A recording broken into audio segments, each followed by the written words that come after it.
ಅನುಭವ ಕಿರಣ ಅಲ್ಲಿಂದ ಹೊರಟು ಬ್ರಹ್ಮರಂಧ್ರದವರೆಗೂ ಬರುತ್ತದೆ. ಬ್ರಹ್ಮರಂಧ್ರದವರೆಗೂ ಹಾದು ಬರುವ ಎಲ್ಲ ದೇಹ ಕೋಶಗಳೆಲ್ಲವೂ ಶುದ್ಧವಾಗಿರಬೇಕು.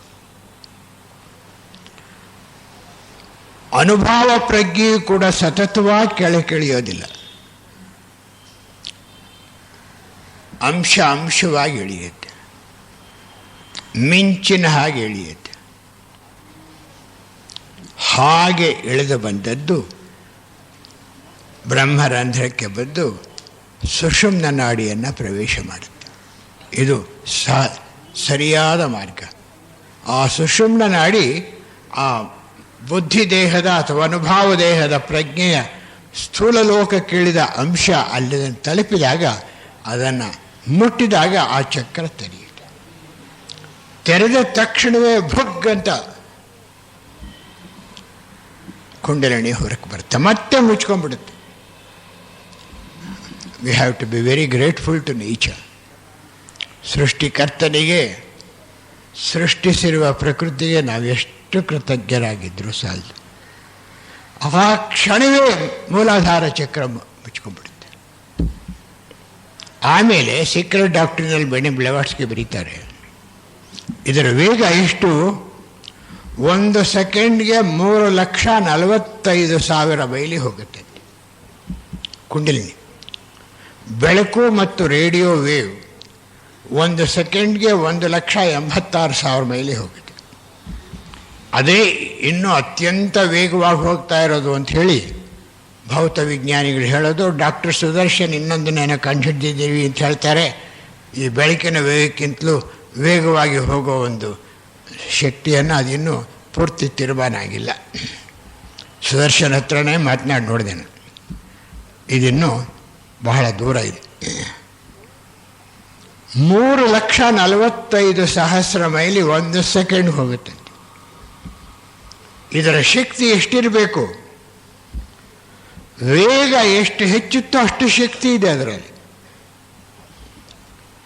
ಆದ್ದರಿಂದ ನಾವು ಬೇಕು ಅಂತ ಕುಂಡಲಿನಿಯನ್ನು ಹೇಳಿಸಬಾರ್ದು. ಅದಕ್ಕೆ ಬೇಕಾದ ಜೀವನವನ್ನು ಮಾತ್ರ ಜೀವಿಸಬೇಕು. ನನಗೆ ಕುಂಡಲಿನಿ ಹೇಳಬೇಕು, ಬುದ್ಧಿಯ ಪ್ರಜ್ಞೆ ಕೆಳಗೆ ಇಳಿಯಬೇಕು ಅನ್ನೋ ಭಾವ ಇದ್ರೆ ಅದೇ ಕುಂಡಲಿನಿ ಹೇಳೋದು ಇಲ್ಲ, ಬುದ್ಧಿ ಪ್ರಜ್ಞೆ ಕೆಳಗೆ ಬರೋದು ಇಲ್ಲ.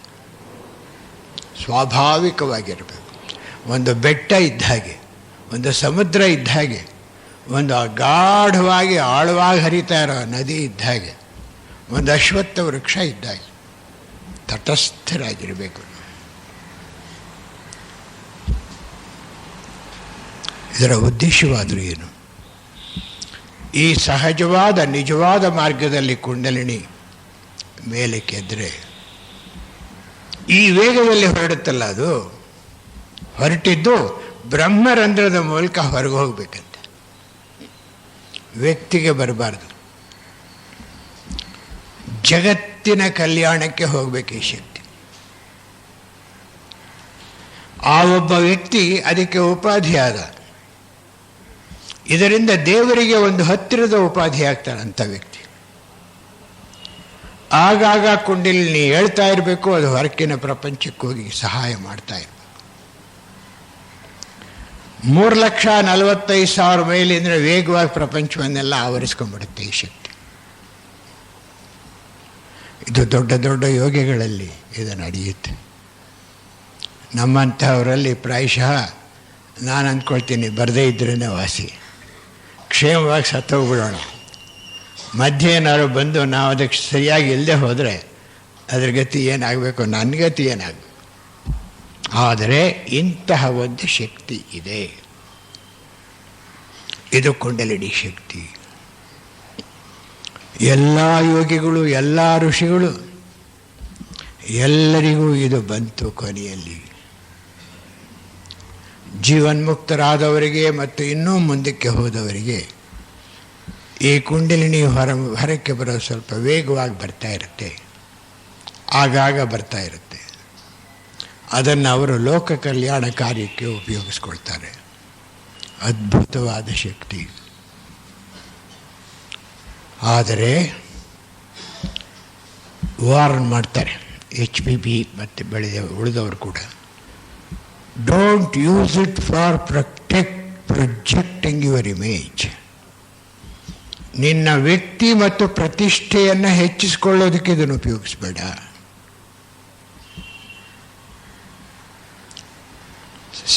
ಲೈಟ್ ಆನ್ ದಿ ಪಾತ್ನಲ್ಲೂ ಹೇಳ್ತಾರೆ, ಬಿ ಲೈಕ್ ಎ ಫ್ಲವರ್.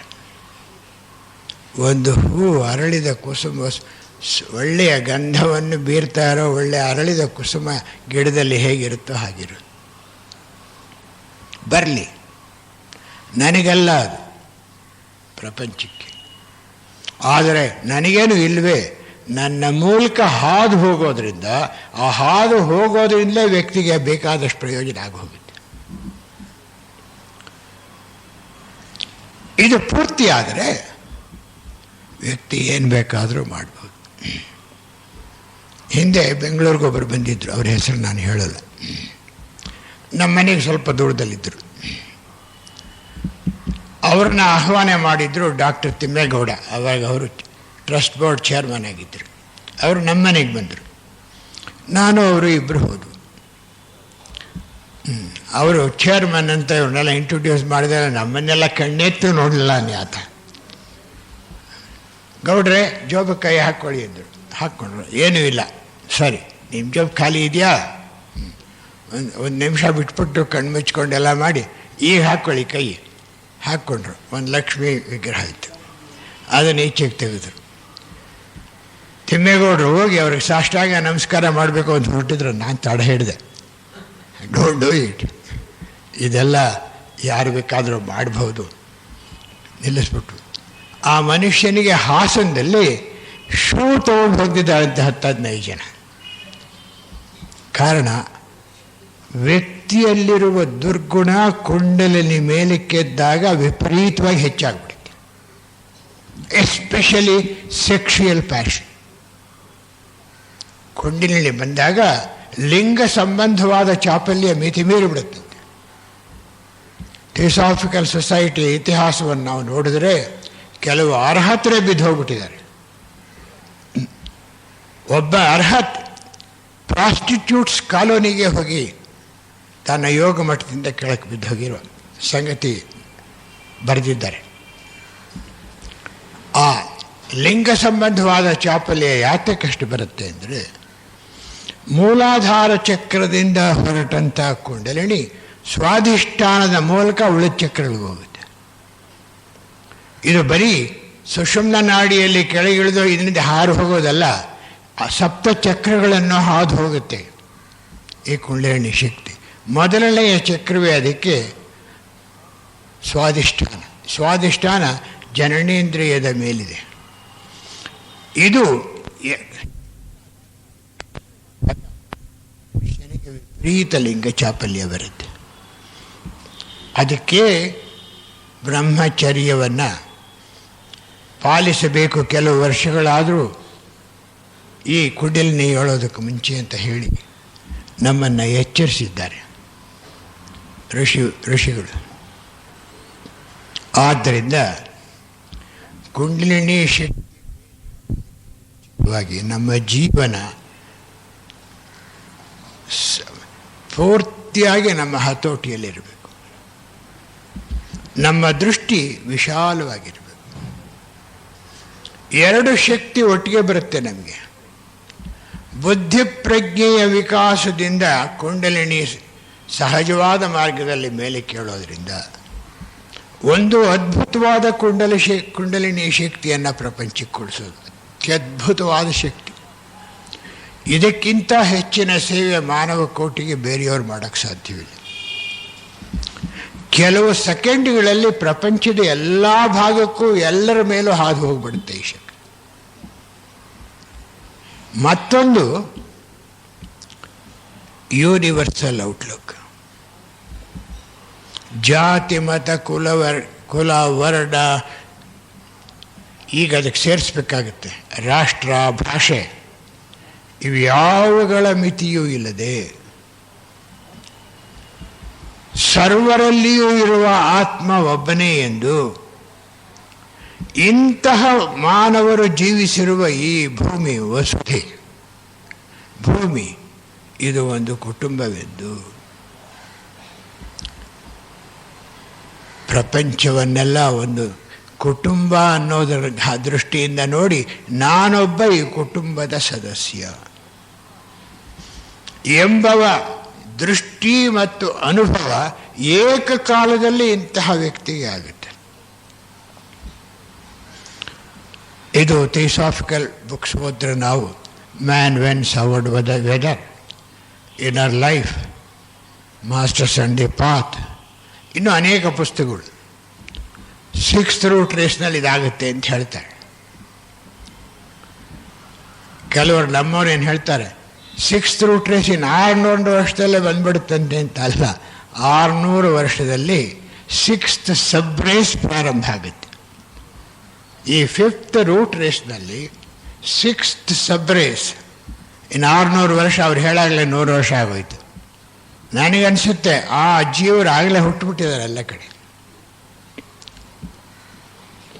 ಇವರು 6ನೇ ಮಹಾಮಾನವ ವಂಶದ ಮೂಲ ಪುರುಷರಾಗ್ತಾರಷ್ಟೆ. People who are born into sixth sub-race of fifth root race are going to be the pioneers of the coming sixth root race. ಈ 5ನೇ ಮಹಾಮಾನವ ವಂಶದ 6ನೇ ಉಪವಂಶದಲ್ಲಿ ಬುದ್ಧಿ ವಿಕಾಸವಾದ ಕೆಲವು ವ್ಯಕ್ತಿಗಳು ಜನ್ಮವೆತ್ತಿ ಅವರು ಮುಂದೆ ಇನ್ನೂ ಎಷ್ಟೋ ದಿವಸ ಆಗುತ್ತೆ, ಅನೇಕ ಶತಮಾನಗಳೇ ಆಗುತ್ತೆ, ಬರುವಂತಹ 6ನೇ ಮಹಾಮಾನವ ವಂಶದ ಮೂಲ ಪುರುಷರಾಗ್ತಾರೆ. ಇದನ್ನು ಈ ಸಂದರ್ಭದಲ್ಲಿ ಹೇಳೋದು ಏನಿತ್ತು ಹೇಳಬೇಕಾಗಿದೆ. ಕಾರಣ ಕುಂಡಲಿನಿಯಿಂದಾಗ ಇಂಟ್ಯೂಷನ್ ನಾವು ಹೋಗಲೇಬೇಕಲ್ಲಿ. ಕುಂಡಲಿನಿಯಿಂದಾಗ ಕುಂಡಲಿನಿ ಶಕ್ತಿಗಳನ್ನು ವಿಮರ್ಶೆ ಮಾಡಿ ಅದನ್ನು ಹೆಚ್ಚಾಗಿ ಹೇಳಕ್ಕೆ ಹೋಗಿಲ್ಲ. ಕುಂಡಲಿನಿ ಶಕ್ತಿಗಳನ್ನ ಹೇಳಿದ್ರೆ ಒಂದು 5-6 ಗಂಟೆ ಹೇಳಬೇಕಾಗುತ್ತೆ, ಅಷ್ಟೊಂದು ಅದರ ಶಕ್ತಿ ಅಡಿಗೆ. ಹೀಗೆ ಇದೊಂದು ಅದ್ಭುತ ಶಕ್ತಿ. ಇದು ಕೂಡ ಪ್ರಾಣಮಯ ಕೋಶದಲ್ಲಿದೆ. ಪ್ರಾಣಮಯ ಕೋಶದಲ್ಲಿ ಪ್ರಾಣಶಕ್ತಿ ಸ್ಥೂಲ ದೇಹದೊಡನೆ ಸಾಯುವವರೆಗೆ ಬಿಡದೆ ಉಳಿದಿರೋ ಪ್ರಾಣಮಯ ಕೋಶ ಇದೆಯಲ್ಲ, ಇದು ಬರಿಯ ಸೂರ್ಯನಿಂದ ಶಕ್ತಿಯನ್ನು ಆಹ್ವಾನಿಸಿ ಅದನ್ನು ಪ್ರಾಣವನ್ನಾಗಿ ಬದಲಾಯಿಸಿ ಆ ಪ್ರಾಣಶಕ್ತಿಯನ್ನು ಅಂಗಾಂಗಗಳಿಗೆ ಹಂಚೋದು ಮಾತ್ರವೇ ಅಲ್ಲ. ಇದರಲ್ಲಿ ನಾಡಿಗಳಿವೆ, ಚಕ್ರಗಳಿವೆ. ಈ ಚಕ್ರದ ಕೊನೆ ಚಕ್ರ 7ನೇದು ಮೂಲಾಧಾರದಲ್ಲಿ ಕುಂಡಲಿನಿ ಅಡಗಿದೆ. ಇವೆಲ್ಲ ಅರ್ಥ ಮಾಡ್ಕೊಂಡು ಹೋಗಬೇಕಾಗುತ್ತೆ. ನಾನು ಯಾರು ಅನ್ನೋದು ಅಷ್ಟು ಸುಲಭವಾದ ಪ್ರಶ್ನೆ ಅಲ್ಲ ಅಂತ ತಮಗೆಲ್ರಿಗೂ ಗೋಚರವಾಗ್ತಾ ಇರಬಹುದು. ಒಂದೊಂದು ದೇಹವನ್ನು ದಾಟಿ ಹೋಗುವಾಗ ಅಲ್ಲಿ ನಮಗೆ ಗೊತ್ತಾಗುತ್ತೆ ನಾವು ಎಲ್ಲಿದ್ದೇವೆ ಅಂತ. ಇದು ಬಹುಮುಖ್ಯವಾದ ಭಾಗ. ಅದಕ್ಕೋಸ್ಕರ ನಾನು ಆದಷ್ಟು ಸ್ವಲ್ಪ ಭಾಗವನ್ನು ಮಾತ್ರ ಹೇಳಿದೆ. ನಾಡಿಗಳು, ಚಕ್ರಗಳು, ಕುಂಡಲಿನಿ ನಾನು ಎಷ್ಟೋ ಕಡೆ ಬರೆದು ಇದ್ದೀನಿ ಅದನ್ನು ಪುಸ್ತಕಗಳಲ್ಲೂ ಕೂಡ. ಅದನ್ನು ಈ ಸೀಕ್ರೆಟ್ ಡಾಕ್ಟ್ರಿನ್ ಮೇಲೆ ಬರಿತಾ ಇರೋ ಪುಸ್ತಕದಲ್ಲ ಅಲ್ಲೂ ಒಂದು ಅಧ್ಯಾಯ ಬರಿತೀನಿ. ನಾಡಿಗಳು, ಚಕ್ರಗಳು ಮತ್ತು ಕುಂಡಲಿನಿ. ಅದಾದಮೇಲೆ ಇನ್ನೊಂದು ಚಾಪ್ಟರ್ ಬರೆದ್ರೆ ಈ ಪುಸ್ತಕ ಮುಗಿಯುತ್ತೆ. Most probably June end or first fortnight of July ಮುಗಿಸೋಣ ಅಂತ ಅಂದ್ಕೊಂಡಿದ್ವಿ. ಆದ್ದರಿಂದ ಇವತ್ತೆಲ್ಲ ಎಲ್ಲಿದ್ದೀವಿ ನಾವು? ಎಲ್ಲಿದ್ದೀವಿ ಇವತ್ತು? ಎಲ್ಲಿದ್ದೀವಿ ನಾವೆಲ್ಲ? ಪ್ರಾಣಮಯ ಕೋಶಕ್ಕೆ ಕಾಲಿಟ್ಟಿದ್ದೇವೆ. ಪ್ರಾಣಮಯ ಕೋಶದ ವಿಸ್ತಾರ, ಆಳ, ಇದರಲ್ಲಿರೋದನ್ನೆಲ್ಲ ವಿಮರ್ಶೆ ಮಾಡ್ತಾ ಇದ್ದೀವಿ.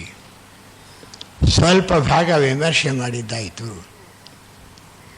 ಮುಂದೆ ಏನು ಮಾಡಬೇಕು? ಇಲ್ಲಿ ಕೊನೆನಾ? ಇಷ್ಟೇನಾ ಮನುಷ್ಯ ಅಂದರೆ ಇದಿಷ್ಟೂ ನಾನು.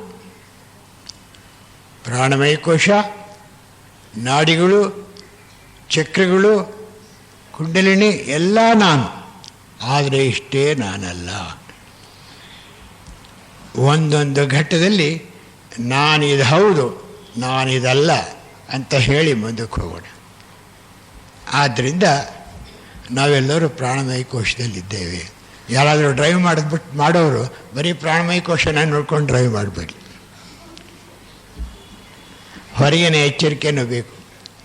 ಅದಕ್ಕೂ ಥಿಯೋಸಾಫಿಕಲ್ ಪರಿಭಾಷೆಯಲ್ಲಿ ಸಹಾಯ ಏನು, there is a bodily consciousness.